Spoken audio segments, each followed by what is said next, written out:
సియోను సందేశము, ఇది క్రీస్తుని సందేశము. సియోను సందేశము, ప్రభు క్రీస్తుని సందేశము. ప్రేమతో నిన్ను ఓదార్చి, కరుణతో నిన్ను చేరదీసే. ప్రేమతో నిన్ను ఓదార్చి, కరుణతో నిన్ను చేరదీసే. సియోను సందేశము, ఇది క్రీస్తుని సందేశము. సియోను సందేశము, ఇది క్రీస్తుని సందేశము.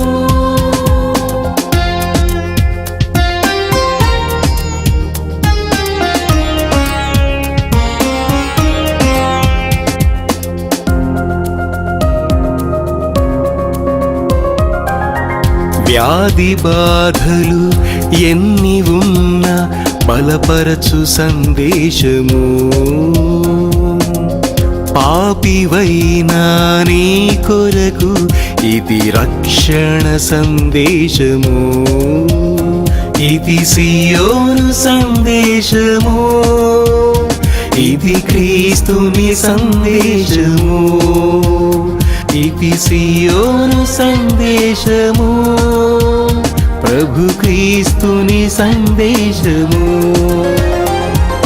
హల్లెలూయా, హల్లెలూయా, హల్లెలూయా, హల్లెలూయా, హల్లెలూయా, హల్లెలూయా, హల్లెలూయా, హల్లెలూయా.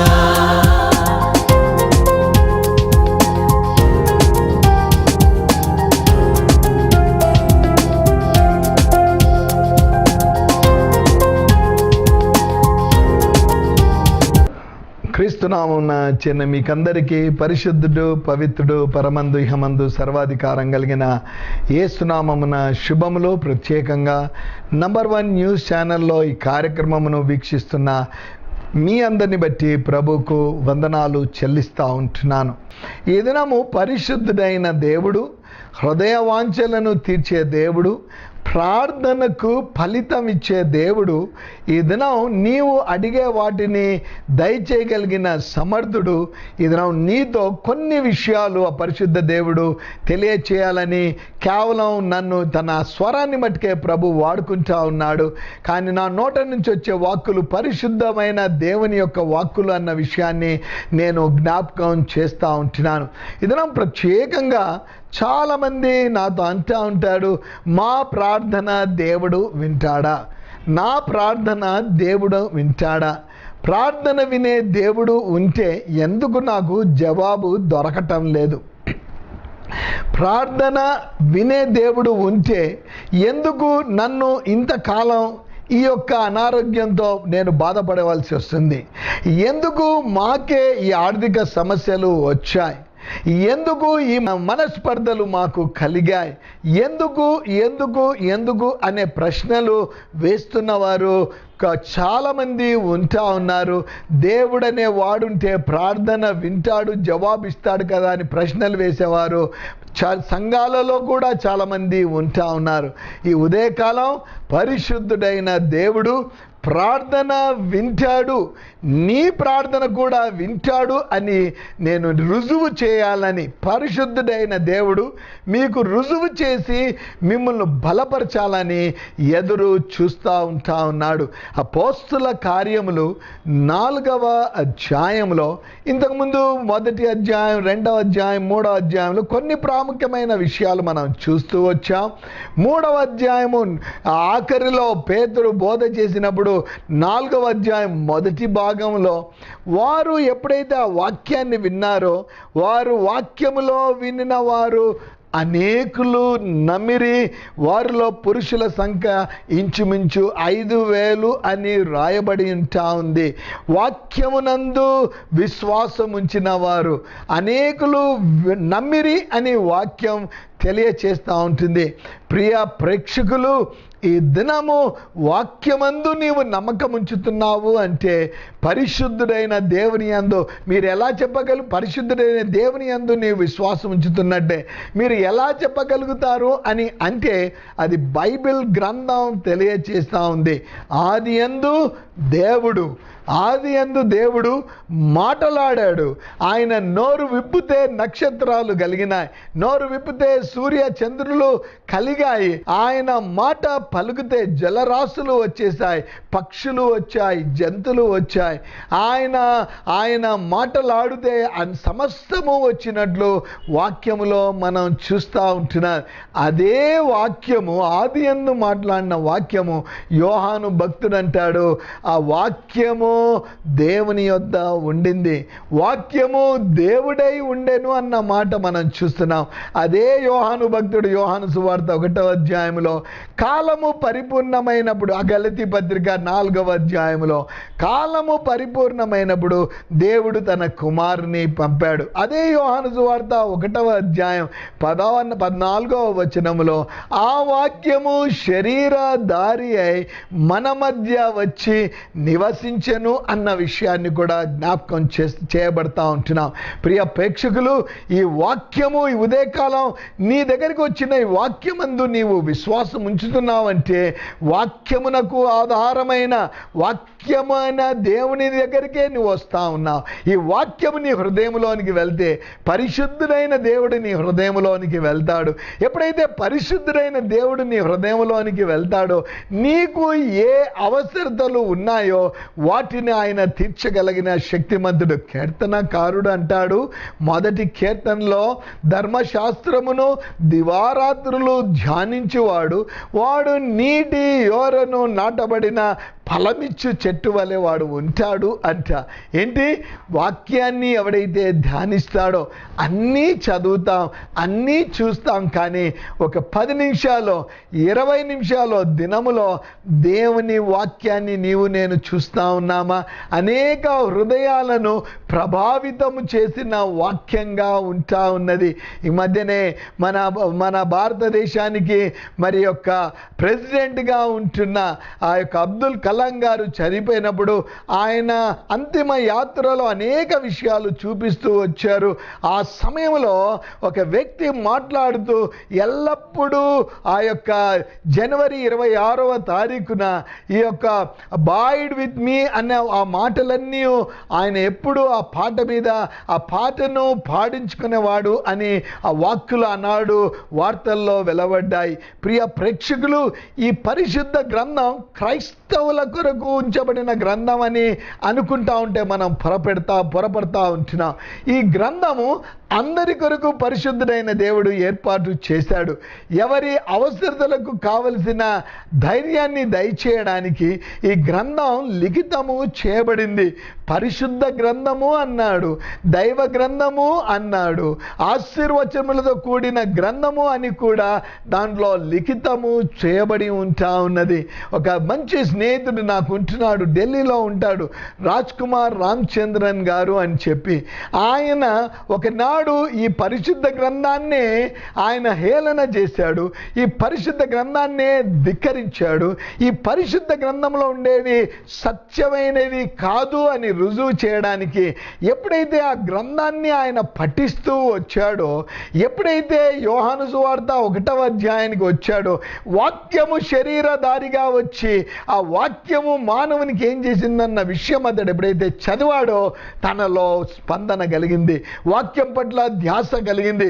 ఆ పరిశుద్ధ గ్రంథాన్నంతా సంపూర్ణంగా ఆయన చదవడమే కాకుండా అనేక సార్లు చదివి ఇప్పుడు ఏ విధంగా అయిపోయిందంటే ఈ పరిశుద్ధ గ్రంథంలో ఎక్కడ వాగ్దానాలతో కూడిన మాటలు ఉన్నాయో చూడకుండానే ఉచ్చరించగలిగిన ఆ గొప్ప జ్ఞానాన్ని అతడు పొందాడు. ఎందుకు ఈ సంఘటన నేను జ్ఞాపకం చేశానంటే ఆయన విశ్వాసం ఉంచాడు, ప్రార్థించాడు, ఫలితం పొందాడు. ఈ దినం ప్రార్థనకు ఫలితము ఉంది అన్న విషయాన్ని నేను మీకు ప్రత్యేకంగా జ్ఞాపకం చేయాలని ఎంతో ఆశతో ఎదురు చూస్తూ ఉన్నారు. ఈ 5,000 మంది నమ్మినారు. నమ్ముట వలన వారి జీవితంలో అద్భుత క్రియ జరిగింది. ఎప్పుడైతే పేతురు యోహాన్లు ఈ కార్యం చేశారో, ఈ కార్యం జరుగుట ఇష్టం లేని వారు వారిని పట్టుకొని, ఆ సమయం మనకు చాలా కొద్దిగా ఉంటుంది. అపోస్తలుల కార్యం 4వ అధ్యాయంలో 18వ వచనంలో, అప్పుడు వారిని పిలిపించి, మీరు యేసు నామమును బట్టి ఎంత మాత్రము మాటలాడకూడదు, బోధింపకూడదని వారికి ఆజ్ఞాపించిరి. మంచి కార్యము చేసినందుకు వారిని అడ్డగించారు. మీరు ఈ బోధన చేయకూడదు అని వారికి తెలియచేశాడు. యేసు ప్రభుల వారి ఈ భూమి మీద ఉన్నప్పుడు ఏ మతమును గురించి ఆయన మాట్లాడలేదు, కానీ మనిషి యొక్క మనస్సును గురించి మాట్లాడాడు. మన జీవితము పరిశుద్ధంగా ఉండాలని మాట్లాడాడు. ఒక వ్యక్తి సంఘానికి ఇప్పుడు కూడా వస్తూ ఉన్నాడు. ఆయన అంటాడు, అయ్యా నేను ఎందుకు వస్తున్నానంటే, ఉన్నది ఉన్నట్టు దేవుని వాక్యాన్ని మీరు బోధిస్తూ ఉంటున్నారు. మీ మాటలు, మీ సొంత మాటలు ఏవి కూడా చెప్పరు, కానీ నా హృదయములో నా కొరత ఏదుందో మీకు ఎలా తెలుస్తుందో తెలియదు. మీరు వాక్యాన్ని బోధించినప్పుడు నాకు తెలిసిపోతా ఉంది ఫలానా కొరత నాలో ఉంటుందని. మీరు వాక్యం బోధించినప్పుడు ఫలానా విషయంలో నేను అభివృద్ధి చెందుతున్నట్లు నేను వాక్యం ద్వారా తెలుసుకోగలుగుతున్నాను అని. ఈ చక్కని బోధన ఆనాడు పేతురు యోహాన్లు చేసినందుకు వారికి ఏమని చెప్తా ఉన్నారంటే, మీరు ఇక ఏమాత్రమునో బోధింపకూడదని ఆజ్ఞాపించిరి. ప్రియ ప్రేక్షకులు, ఈ బోధన నీకు ఆశీర్వాదకరంగా ఉంది అంటేనే నీవు స్వీకరించమని నేను తెలియచేస్తూ ఉంటున్నాను. నీ ప్రార్థన దేవుడు వింటాడు అన్న విశ్వాసం వాక్యం ద్వారా నీకు కలిగితేనే ఈ మాటలకు నేను స్పందించమని నేను అడుగుతూ ఉంటున్నాను. ఎప్పుడైతే మీరు బోధన చేయకూడదని ఎప్పుడైతే పేతురు యోహాన్లకు ఆజ్ఞాపించారో, పేతురు యోహాన్లు అంటున్నారు, ఈ మంచి వార్త, ఈ శుభవార్త, ఈ భూమి మీద మన ఆయుష్ 70 సంవత్సరాలు, 80 సంవత్సరాలు, అధిక బలం ఉంటే 80 సంవత్సరాలు తర్వాత ఈ భూమిని మనము విడిచాలి. కానీ ఆ ప్రభువు మాతో ఈ భూమి మీద ఉన్నప్పుడు మేము ఎవరెమ్మడైతే తిరిగామో, ఎవరి మాటలైతే విన్నామో, ఏ దేవుడైతే ఈ భూమి మీద అద్భుత క్రియలు చేశాడో, ఆయన మాకు ఆ సమయంలో చెప్పాడు, ఇదిగో నేను మరలా వస్తాను, మిమ్మల్ని అందరినీ నా తండ్రి ఇంట నివాసాలు ఏర్పాటు చేశాను, ఆ నివాసాలకు మిమ్మల్ని తీసుకొని వెళ్తాను అని చెప్పాడు. ఆ మాట మేము చెప్పకుండా ఏ విధంగా ఉండగలుగుతాం? ఒక భిక్షవాడు భిక్షం అడుక్కోవడానికి వెళ్తే ఆ ఇంటిలో వాడు అడిగినప్పుడు, అమ్మా అని వాడు అడిగినప్పుడు, ఆ ఇల్లాలు వచ్చి ఇదిగో ఆహారము పట్టు అని వానికి ఇచ్చిన తర్వాత, ఎప్పుడైతే ఆ భిక్షవానికి నమ్మకం కలుగుతుందో, ఈ తల్లి ఇచ్చేదిగా ఉంటా ఉంది అని ఎప్పుడైతే నమ్మకం కలుగుతుందో, వాడు వెళ్ళి మరొకసారి తిరిగి రాడండి. వాడు మరొక భిక్షవానికి చెప్తాడంట, ఇదిగో ఆ ఇల్లాలు, ఆ తల్లి మంచి ఆహారం నాకు ఇచ్చింది, ప్రేమతో ఇచ్చిందని వాడు ఇంకొకరిని అక్కడికి పంపిస్తాడంట. పేతురు యోహాన్లు మంచి విషయాలు చెప్తా ఉన్నారు, దేవుని రాజ్యాన్ని గురించి చెప్తా ఉన్నారు. హృదయాల్లో మార్పు కలిగితే దేవుడుండే నివాసానికి వెళ్తాం, దేవుడిచ్చే కిరీటం పొందుతాం. నీ నివాసం ఇక్కడ శిథిలమైపోయిన పరలోకంలో ఒక నివాసం, దేవుని ద్వారా ఏర్పరచబడిన నివాసం ఒకటి ఉంది, అక్కడికి వెళ్తామని మేము చెప్తా ఉంటే మమ్మల్ని మీరు బోధన చేయొద్దని అంటా ఉన్నారు అని పేతురు యోహాన్లు వారికి చెప్పి వారు తిరిగి వచ్చి అపోస్తల కార్యములు 4వ అధ్యాయము 21వ వచనములో చూడండి, వారు విడుదల నుండి తమ స్వజనుల యొద్దకు వచ్చి ప్రధాన యాజకులు పెద్దలను తమతో చెప్పిన మాటలన్నిటినీ వారికి తెలియ, మంచి విషయాలు మేము చెప్తా ఉంటే ఇదిగో మమ్మల్ని చెప్పవద్దని ఆజ్ఞాపించారు. పరలోకాన్ని గురించి చెప్పవద్దన్నారు, మంచి మార్గం గురించి చెప్పవద్దన్నారు. పరిశుద్ధుడైన దేవుడు హృదయంలో ఉంటే కార్యాలు జరుగుతాయి అని చెప్పిన విషయాలు చెప్పొద్దంటా ఉన్నారు. ప్రార్థన చేస్తే ఫలితం ఇచ్చే దేవుడు ఉన్నాడని చెప్తే ఆ విషయాలు మమ్మల్ని చెప్పొద్దన్నారు. అంటే వాక్యాన్ని మనం చూద్దాం. ఎప్పుడైతే ఈ విషయాలు వినబడ్డాయో ఎవరికి చెప్పారండి? సామాన్య ప్రజలకు. నేను మొదట్లోనే చెప్పాను, ప్రార్థనకు ఫలితము ఉంది అన్న విషయాన్ని నేను జ్ఞాపకం చేసుకున్నాను. ఈ దినము నీవు కూర్చున్న స్థలంలోనే విశ్వాసంతో నీవు తండ్రి దగ్గర వాగ్దానం కొరకు కనిపెట్టుకుంటే నా జీవితంలో అద్భుతాలు చేసిన దేవుడు నీ జీవితంలో అద్భుత కార్యాలు చేయగలిగిన దేవుడు. తప్పక ఆయన చేస్తాడు. నా జీవితంలో దుర్మార్గుడనైనా నా జీవితాన్ని మార్చిన దేవుడు నీ జీవితాన్ని మార్చడమే కాకుండా నీ ప్రార్థనకు జవాబిస్తాడు. నా తల్లి నా కొరకు ఎన్నిసార్లు ఆమె కంట తడిపెట్టిందో నేనైతే లెక్క పెట్టలేను. కానీ అనుదినం నా తల్లి నా కొరకు కన్నీరు కార్చేది. ప్రభువా, వీడు దుర్మార్గుడైపోతా ఉన్నాడు, వీడు నశించిపోతా ఉన్నాడు. ఒక్కసారి నా కన్నీరు జ్ఞాపకం చేసుకొని ఎన్నిసార్లు ఆ తల్లి కన్నీరు కార్చిందో నాకు తెలియదు. కానీ ఆ తల్లి కార్చిన కన్నీరు ఆ దైవ సేవకుడు ఎవరైతే వాక్యమో నా హృదయాన్ని కదిలించింది, నా జీవితంలో మార్పు చేసింది. ఆనాటి నుంచి ఈనాటి వరకు నేను ఆ ప్రభు మీదనే భారం పెట్టాను, ఆ ప్రభువునందు విశ్వాసం ఉంచాను, వాక్యమందు విశ్వాసం ఉంచాను. నా అవసరతల కొరకు ఆ ప్రభు దగ్గర ప్రార్థన చేస్తూ ఉంటే ఆ ప్రభు నా ప్రార్థన వింటా ఉన్నాడు. ఆనాడు స్వజనుల యొద్దకు ఎప్పుడైతే పేతురు యోహాన్లు వచ్చి అయ్యా ఇది పరిస్థితి అని తెలియచేశారో వారు నిరుత్సాహపడలేదండి, వారు కృంగిపోలేదండి, వారు బాధపడలేదు. లేదా ఏంటి ఈ పరిస్థితి, ఈ దేవుని దగ్గరికి వస్తే ఎందుకు ఈ దేవుడు ఇలా చేస్తున్నాడని ఏమాత్రము వారు నిరుత్సాహపడలేదు. ఒకవేళ నీవు నిరుత్సాహపడుతున్నావేమో, కానీ ప్రభు అంటా ఉన్నాడు నీవు నిరుత్సాహపడవద్దు అంటున్నాడు, బాధపడవద్దు అంటున్నాడు, కృంగిపోవద్దు అంటున్నాడు. ఇది ఈ వాక్యము నిన్ను బలపరచడమే కాకుండా కృంగిన నిన్ను లేవనెత్తుతుందని వాక్యం సెలవిస్తూ ఉంటుంది. ఎన్ని దినాల నుంచి శృంగార దేవాలయ ద్వారం దగ్గర వాడు ఎన్ని దినాల నుంచి కూర్చున్నాడో మనకు తెలియదు. కానీ ఎప్పుడు పుట్టుక నుంచి వాడు నిలబడిన పరిస్థితే వానికి తెలియదు. కానీ ఎప్పుడైతే యేసు నామమున వాడు లేచాడో ఆనాటి నుంచి వాడు ప్రభు కొరకు ఇది నీ జీవితంలో అద్భుతం చేస్తాడు. నువ్వు విశ్వసిస్తే ప్రభు నీ ప్రార్థన వింటాడు, జవాబిస్తాడు. ఆనాడు వారు స్వజనుల దగ్గరికి వచ్చి ఇది పరిస్థితి అంటే స్వజనులు చేసిన పని వారు విని, నాతో కూడా బైబిల్లో కాలం మీద బైబిల్ మీ ఎదురుగుంటా వాక్యం చూడండి. అపోస్తుల కార్యములు 4వ అధ్యాయము 24వ వచనము. వారు విని ఏక మనస్సుతో దేవుని కిట్లు బిగ్గరగా మొరపెట్టిరి. జాగ్రత్తగా మరొకసారి ఆ మాట జ్ఞాపకం చేసుకుందాం. వారు పేతురు యోహాన్లు చెప్పిన మాట విన్నారు, ఏక మనస్సుతో దేవుని కిట్లు బిగ్గరగా మొరపెట్టిరి. ఏమని మొరపెట్టారు? అయ్యా ఇదిగో వారు ఆ విధంగా అన్నారంట, వారిని శిక్షించు, వారిని బాధించు అని ఏమైనా మాటలు చెప్పారా? అయ్యా ఇప్పుడే అగ్ని పంపించు అని చెప్పారా? అయ్యా ఇప్పుడే వచ్చి వారిని నాశనం చేయమని చెప్పారా? ఎక్కడ కూడా ఎలాంటి మాటలు కనిపించలేదండి. వారు పలికినదంతా 2 అక్షరాల మాట పలికారు.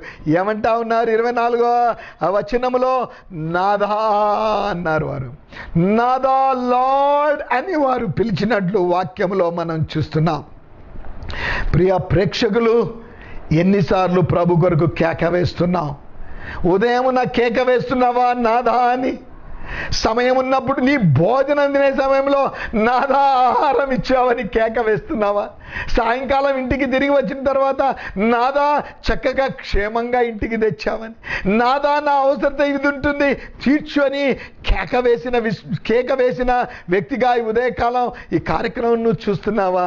పెద్ద సమస్య వారి మధ్యన ఉంటా ఉంది. చిన్న స్వరాలు ఏక మనస్సుతో ఏక కంఠముతో నాదా అని ఎప్పుడు ఏమంటా ఉన్నారు? వారి కంప్లైంట్లు చేయలేదండి. ఏమంటా ఉన్నారు చూడండి, నీవు ఆకాశమును భూమిని సముద్రమును వాటిలోని సమస్తమును కలగా చేసిన వాడవు. నీవు ఆకాశమును భూమిని సముద్రమును వాటిలోని సమస్తమును చేశాడా అండి? చేశాడని నీకు రుజువు కూడా ఉంది అని వాక్యం తెలియచేస్తూ ఉంటుంది.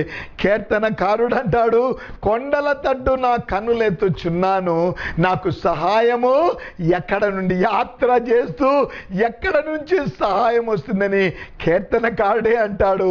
భూమి ఆకాశములను సృజించిన యెహోవా వలననే నాకు సహాయం. ఎక్కడి నుంచి అంట? భూమి ఆకాశములను సృజించిన యెహోవా వలననే నాకు సహాయము అంటా ఉన్నాడు. విశ్వాసం ఉందా?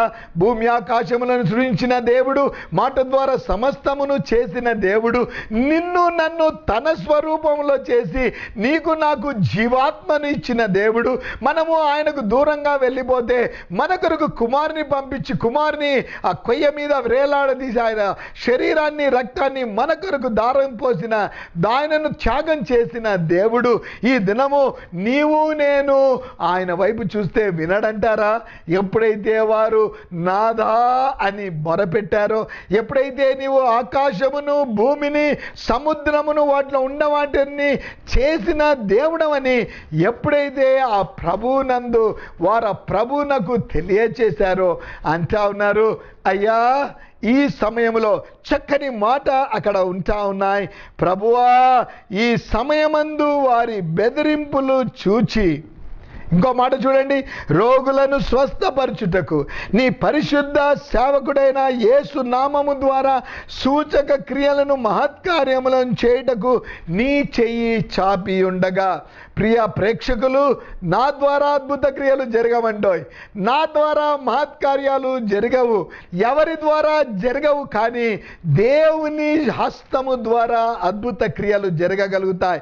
ఆయన హస్తము అద్భుత క్రియలు చేయగలిగిన, సాహస కార్యాలు చేయగలిగి, అందుకే ఆ యొక్క సామాన్య ప్రజలు అంటా ఉన్నారు, నీ హస్తము చాచి ఉండగా, నీ చెయ్యిలో హస్తం ఉంటుంది, నీ చేతిలో మహత్కార్యాలు ఉన్నాయి, నీ చేతిలో సూచక క్రియలు ఉన్నాయి, నీ నోటిలో అద్భుతం ఉంటా ఉంది అన్నాడు యేసు ప్రభు. ఈ లోకంలో ఉన్నప్పుడు అన్నాడు వాడు అడిగాడు, అయ్యా కుష్ఠరోగి అన్నాడు, అయ్యా నీ చిత్తమైతే అన్నాడు, మాట పలికాడు, నాకిష్టమే, నోటి నుంచి వాక్కు వచ్చింది, నాకిష్టమే శుద్ధుడవు కమ్ము అంటే ఆ కురుపులతో ఆ కుష్ఠరోగంతో ఉన్న వాని శరీరం అంతా బాగైపోయిందండి. ప్రియ ప్రేక్షకులు, నాలో శక్తి లేదు, కానీ నా దేవునిలో ఆ శక్తి ఉంటా ఉంది, ఆ వాక్యం అనే దేవునిలో ఆ శక్తి ఉంటా ఉంది. నువ్వు చేయవలసినదంతా మొరపెట్టాలి, నాదా అని మొరపెట్టాలి అన్నాడు. వారు మొరపెట్టారు. ఎప్పుడైతే వారు ఆ విధంగా మొరపెట్టారో వాక్యం అంటుంది 31వ వచనం, వారు ప్రార్థన చేయగానే వారు ఉన్న చోటు కంపించెను. వారు ప్రార్థన చేయగానే వారున్న చోటు కంపించెను. వారందరూ పరిశుద్ధాత్మతో నిండిన వారే దేవుని వాక్యము ధైర్యముగా బోధించింది. ప్రార్థనలో బలం ఉంటా ఉంది, ప్రార్థనలో శక్తి ఉంటా ఉంది, ప్రార్థనలో జవాబు ఉందని దేవుని వాక్యం సెలవిస్తూ ఉంటుంది. ఇప్పుడైనా రుజువైందా? నువ్వు ప్రార్థన చేస్తే ప్రభు వింటాడని పేతురు యోహాన్లు దగ్గరికి వచ్చి స్వజనులకు చెప్తే ఆ స్వజనులు పలికారు, అయ్యా నాదా అంటే వారి ప్రార్థన విని వారిలో పరిశుద్ధాత్మ శక్తిని పోసిన దేవుడు ఈ దినం నువ్వు ఉండే స్థలంలో, అయ్యా వారి ప్రార్థన విన్నావు, నా ప్రార్థన వింటావన్న విశ్వాసం, ఎంత విశ్వాసం అండి, ఆవగింజంత విశ్వాసం ఈ దినం నీలో ఉంటే చాలు, నీ జీవితంలో ప్రభు అద్భుతం ఆశ్చర్యకార్యం చేయగలిగిన శక్తిమంతుడు. ప్రార్థన చేసుకుందాం, తలలు వంచుదాం, కళ్ళు మూసుకుందాం. పరిశుద్ధమైన ప్రేమ కలిగిన తండ్రి, హృదయపూర్వక స్తుతి వందనాలు చెల్లిస్తున్నాం. ప్రార్థనలో శక్తి ఉంది, ప్రార్థనలో బలం ఉంది, ప్రార్థనలో స్వస్థత ఉంది నాయన. ఎందరైతే ఈ దినం వాక్యం మీద విశ్వాసం ఉంచారో, వాక్యము నా జీవితంలో అద్భుతం చేస్తుందని ఆశ కలిగి ఉన్నారు, నేను కూడా ప్రార్థన చేసుకుంటే దేవుడు నా జీవితంలో కార్యాన్ని సఫలపరుస్తానని ఎందరైతే ఎదురు చూస్తున్నారో, వారి వారి వ్యక్తిగత జీవితంలో వారు కోరే వాటిని వారికి దయచేయమని యేసునామమున ప్రార్థిస్తున్నాము తండ్రి, ఆమెన్.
క్యాండిల్ పైకి చూద్దాం.